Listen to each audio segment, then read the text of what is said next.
Seluruh hadirin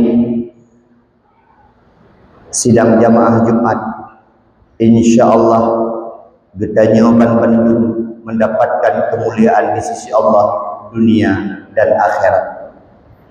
Bulan Zulhijjah, bulan di mana identik dengan ibadah haji dan juga bulan identik dengan hari raya kurban.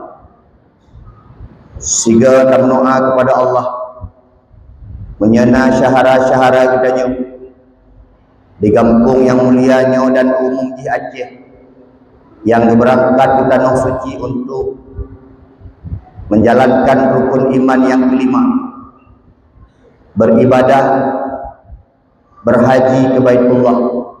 Tamnoa ba Allah Subhanahu wa taala urang-urangnya umruh haji yang mabrur di sisi Allah Subhanahu wa taala. Dalam sebuah hadis dipegah di Nabi, hanya ibadah haji yang tidak diberikan pahala apapun oleh Allah. Salat berjamaah Allah berikan pahala 27 derajat. Bersedekah Allah ganti satu sedekah dengan 10 dari Allah. Tapi bil khusus kepada ibadah haji, Allah tidak berikan pahala apapun kepada orang-orang yang diterima hajinya oleh Allah Subhanahu wa taala. Nabi bersabda, al-hajju mabrur laisa lahu jaza illal jannah. Haji yang mabrur, yang diterima oleh Allah Subhanahu wa taala, tidak Allah berikan jaza, tidak Allah berikan pahala, tidak Allah berikan imbalan illal jannah, kecuali syurga Allah Subhanahu wa taala. Kaum muslimin sidang jamaah Jumat yang dimuliakan Allah, bahkan dalam bulan Zulhijjahnya nasabah syariat yaitu berkurban. Maka hari ini mari kita lihat pendidikan yang diberikan oleh Nabiullah Ibrahim kepada Nabiullah Ismail, sehingga dia mengatakan kepada Nabi Ibrahim untuk menjalankan syariat bahkan ketika dirinya akan dikurbankan oleh ayahnya Nabi Ibrahim. Maka hari ini kita membicarakan sedikit tentang pendidikan anak sebagaimana yang dicontohkan oleh Nabiullah Ibrahim bersama Nabiullah Ismail alaihissalam.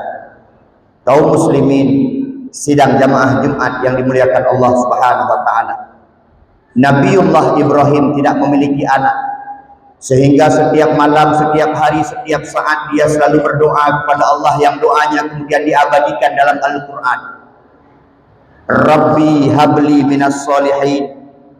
Ya Allah, berikanlah aku anak yang soleh. Maka Allah menjawab, fabasyarnahu bighulamin halim. Maka Allah memberikan kabar gembira kepada Ibrahim dengan seorang anak. Lahir fir'aunit fabasyarnahu bighulamin halim. Kemudian diberi nama Ismail.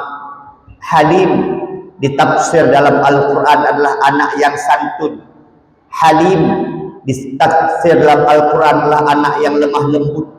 Halim ditafsir dalam Al-Quran adalah anak yang soleh. Seiring perjalanan waktu, karena Nabi Ibrahim juga pernah mengatakan ketika ada malaikat yang bertanya, wahai Ibrahim, mengapa engkau setiap tahun menyembelih ribuan onta, ribuan domba, ribuan kambing?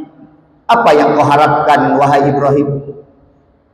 Aku menyembelih hartaku ini untuk taat kepada Allah, bahwa harta ini merupakan milik Allah.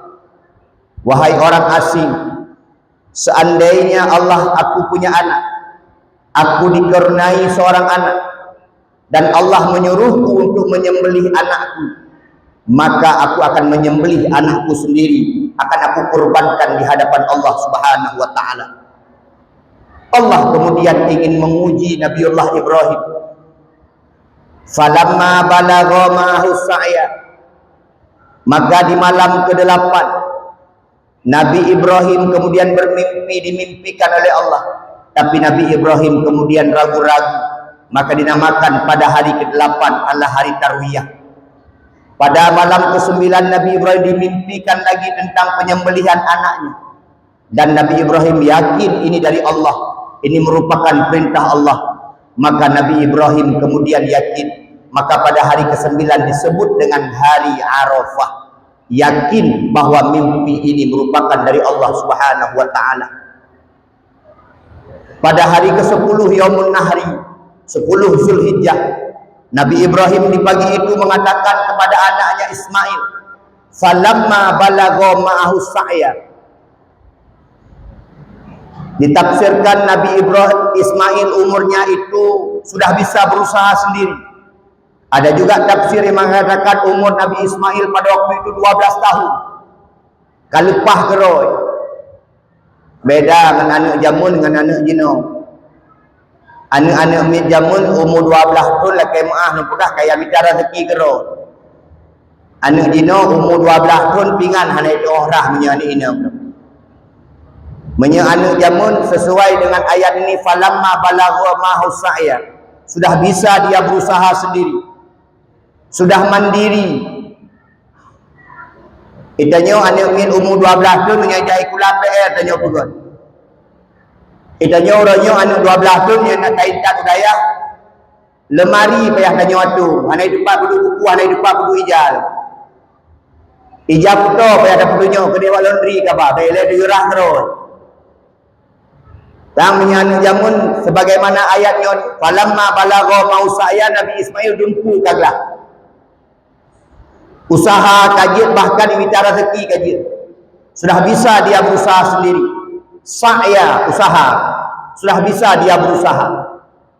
Qala, maka wate seandainya katumbuh usia rayu daripada Ismail, betul Nabi Ibrahim, ya bunayya inni ara fil manami anni adbahuka fandur madza taro.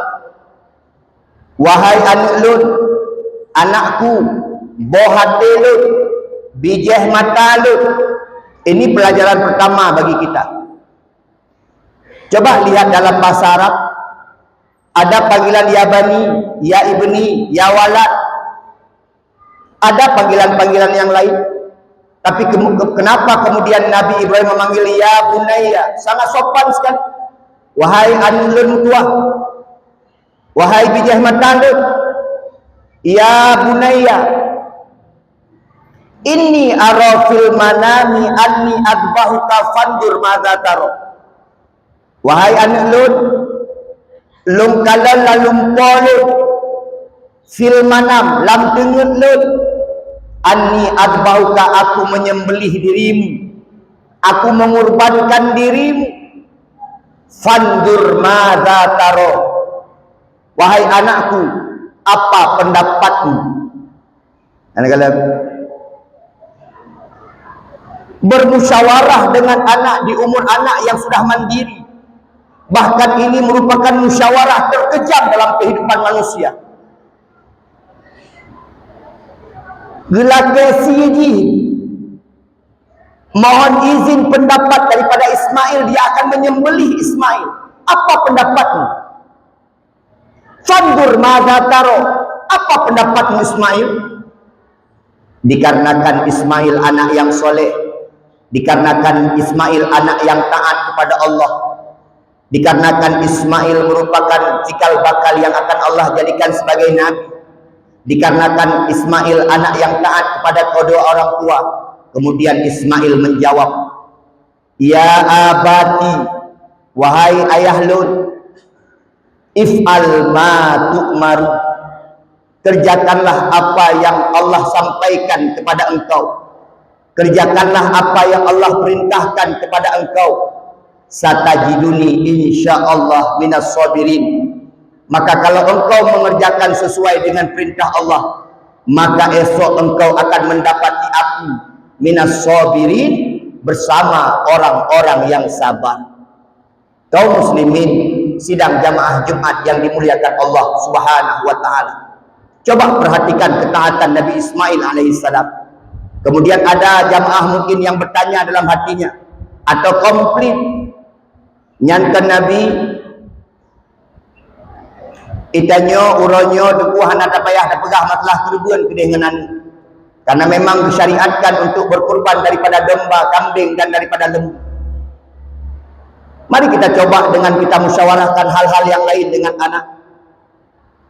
Berapa kali kita pernah duduk dengan anak, kita pertanyakan bagaimana tentang solat mereka. Berapa kali kita pernah duduk dengan anak-anak kita, kita pertanyakan tentang pengajian mereka.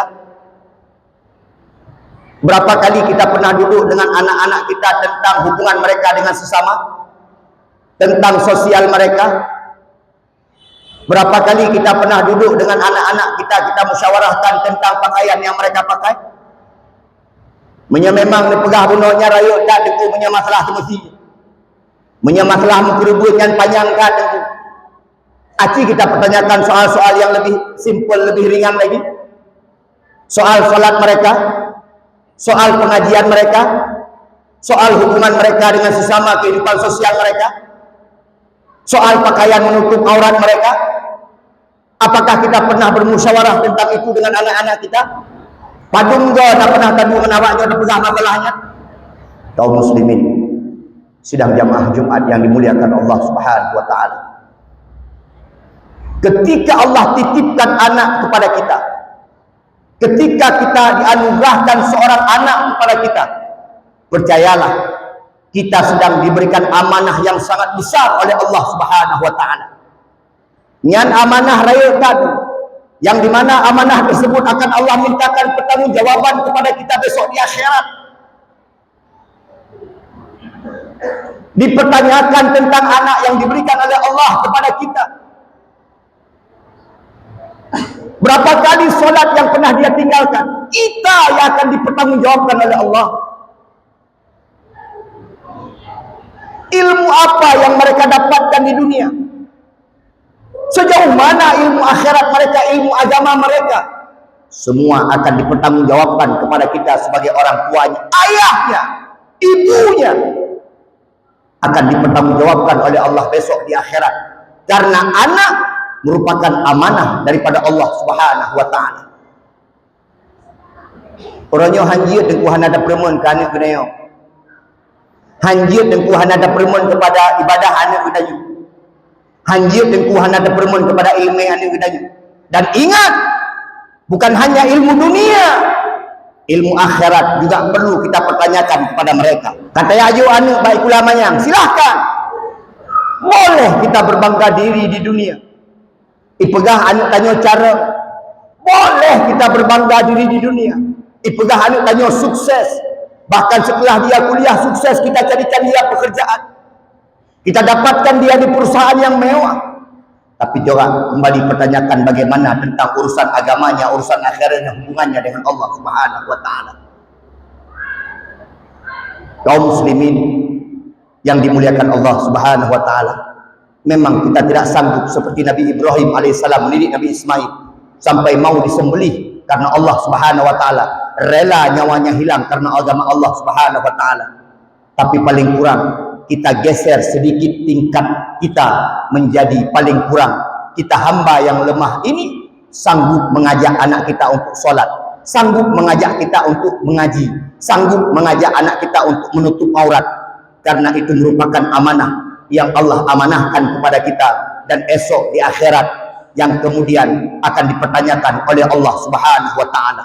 Maka khatib mengajak, mari kita bersama-sama, ibu di rumah, mama di rumah, menjadi istri yang solehah, yang menjadi sekolah pertama bagi anak-anak kita, dan kita sebagai ayah menjadi pelindung kepada mereka, bil khusus pelindung daripada api neraka. Anak-anakku sekalian, engkau yang masih muda-muda, anak-anakku sekalian, engkau mungkin hari ini ada yang meninggalkan orang tuamu di rumah, meninggalkan orang tuamu di kampung halaman. Ingat anakku, bahwa suatu saat apapun yang engkau kerjakan di rantau ini akan dibebankan, akan dipundakkan kepada kedua orang tuamu. Kebaikan yang engkau lakukan, kebaikan yang akan dibalas kepada kedua orang tuamu. Tapi ingat anak-anakku sekalian, keburukan yang kalian lakukan besok akan dipundakkan kepada kedua orang tuamu. Seandainya orang tuamu sudah mati hari ini, maka pundak itu akan semakin berat, maka siksaan itu akan semakin berat. Bukan karena kesalahan mereka, bukan karena maksiat mereka, tapi dikarenakan kesalahan yang kau lakukan sebagai anak yang tidak berbakti dan anak yang tidak pernah ingat kepada Allah Subhanahu wa taala. Semoga pelajaran Nabi Ibrahim dan Ismail ini bisa menjadi pelajaran kepada kita. Insya Allah kita semua bisa menjadi ayah yang soleh, bisa menjadi ayah yang menjadi pelindung, bisa menjadi ibu sekolah bagi anak-anak kita, dan kita sebagai anak bisa menjadi anak-anak yang berbakti kepada agama, kepada bangsa, dan insya Allah berbakti kepada Allah Subhanahu wa taala. Terima kasih atas segala perhatian. Mohon maaf atas segala kekurangan. Sampai jumpa di surga.